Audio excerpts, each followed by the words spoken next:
মেমারির সাতগিছিয়ায় ভয়াবহ পথ দুর্ঘটনার কবলে যাত্রীবাহী বাস। টোটোর সাথে ধাক্কা মারার পর গাছে ধাক্কা মারে সেই যাত্রীবাহী বাসটি এবং ঘটনাস্থলে কমপক্ষে 30 জন আহত হয়, এমনটাই খবর মিলেছে স্থানীয় সূত্র মারফত। তাদের উদ্ধার করে তড়িঘড়ি চিকিৎসার জন্য পাহারাটি হাসপাতালে ভর্তি করা হয়। আর এদের মধ্যে 10 জনের অবস্থা আশঙ্কাজনক হওয়ায় তাদের বর্ধমান মেডিকেল কলেজ হাসপাতালে স্থানান্তরিত করা হয়েছে। স্থানীয় সূত্রে যে খবর পাওয়া যাচ্ছে, মালডাঙ্গার দিক থেকে মেমারির দিকে আসার সময় মেমারি থানার সাতগিছিয়া বাজারের কাছে নিয়ন্ত্রণ হারিয়ে যাত্রীবাহী বাসটি প্রথমে একটি টোটোতে ধাক্কা মারে, তারপর রাস্তার পাশে থাকা একটি গাছে ধাক্কা মারে। টোটো চালক সহ বাসে থাকা প্রায় 30 জন যাত্রী এই ঘটনায় আহত হয়। তাদের প্রত্যেককে উদ্ধার করে পাহারাটি হাসপাতালে নিয়ে আসা হলে সেখান থেকে 10 জনকে বর্ধমান মেডিকেল কলেজ হাসপাতালে স্থানান্তরিত করা হয়েছে। ঘটনাস্থলে মেমারি থানার বিশাল পুলিশ বাহিনী। সাতগিছিয়া মন্তেশ্বর রোডে আমার ট্রাক্টর গ্যারেজ আছে, গ্যারেজের সামনে একটা অ্যাক্সিডেন্ট হয়েছে। আপনার একটা টোটোকে প্রথম মারে, টোটোটা মারার পর তারপর সামনে একটা মন্দির আর দুটো গাছ ছিল, গাছ দুটোকে মেরে উড়িয়ে দিয়েছে। বহু মানুষ ইনজুর হয়েছে। ড্রাইভারের অবস্থা খুবই খারাপ, টোটো ড্রাইভারেরও পজিশন খুবই খারাপ আছে। এই পজিশনে বর্তমানে সবাইকে পাঠানো হয়েছে হসপিটাল, এখনো খবর আসেনি। মেমারি মালডাঙ্গা। কোন দিক থেকে আসছিল আপনার মালডাঙ্গা থেকে মেমারি যাচ্ছে। কি বাসে প্যাসেঞ্জার ছিল? হ্যাঁ, প্রচুর প্যাসেঞ্জার ছিল বাসে। ইনজোর হয়েছে বহুজন, তাদের করে হসপিটাল পাঠানো হয়েছে। বলতে পারবেন? গোটা 35 হবে আপনার ইনজোর হয়েছে। হ্যাঁ, গোটা 25। বাসে প্যাসেঞ্জার ভালোই ছিল? ভালো প্যাসেঞ্জার ছিল। ড্রাইভারের পজিশন খুবই খারাপ আছে, টোটোর ড্রাইভারেরও পজিশন খারাপ আছে। এই তো এই অ্যাক্সিডেন্ট প্রথম দেখছি, আমাদের গা হাত কাঁপছিল প্রথম। বাসে তড়িঘড়ি এসে আবার সবাইকে নামাতে লাগি, সবাইকে নামিয়ে পুলিশকে ফোন করেছিলাম আমি প্রথমেই। পুলিশ সঙ্গে সঙ্গে চলে এসে পুলিশ যথারীতি কাজ করেছে, তার কাজ সে করে সবাইকে পাঠিয়ে দিয়েছে। আমার নাম শেখ মফিজুল। আমার নাম হচ্ছে রাজীব দাস। কি হয়েছিল? বাড়ি রায়না। ফিরছিলাম মণ্ডল গ্রাম থেকে, মাঝের গ্রামে বাসে চাপি।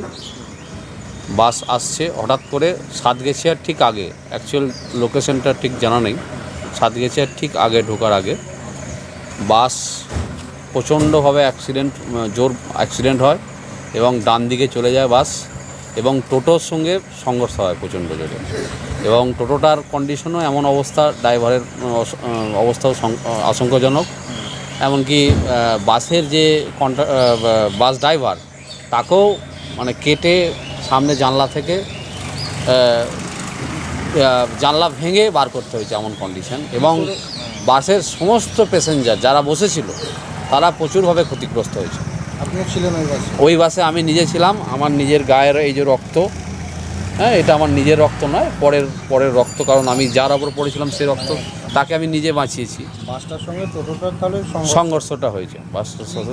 মানে কিভাবে হলো বা কি করে হলো, মানে গাফিলতিটা এবার দেখুন, এটা তো আমরা ভেতরে থেকে বলতে পারবো না যে গাফিলতির কার টোটোওয়ালার না বাসওয়ালার। সেক্ষেত্রে বাসটা স্পিডে ছিল এবং বাসটা আনুমানিক 50-55 স্পিডে ছিল।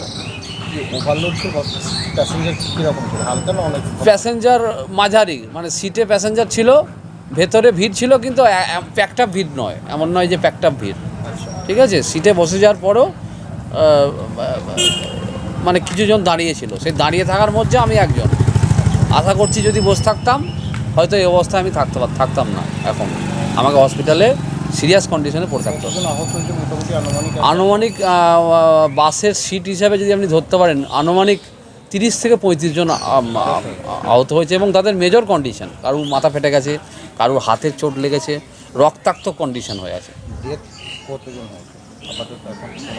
না, এখনও পর্যন্ত সেরকম কিছু খবর, সবাইকার সিরিয়াস কন্ডিশন আছে। ডেথ এখনও পর্যন্ত কিছু হয়নি, অনেকের সিরিয়াস কন্ডিশন আছে। হাসপাতালে চিকিৎসা করালাম, আমার মেজর কিছু প্রবলেম হয়নি, ট্রিটমেন্ট করিয়ে বাড়ি। কী করেন? আমি ইন্স্যুরেন্সে আছি। আমার নাম হচ্ছে রাজীব দাস। মৃত্যুঞ্জয় দাসের রিপোর্ট, পলাশী বার্তা।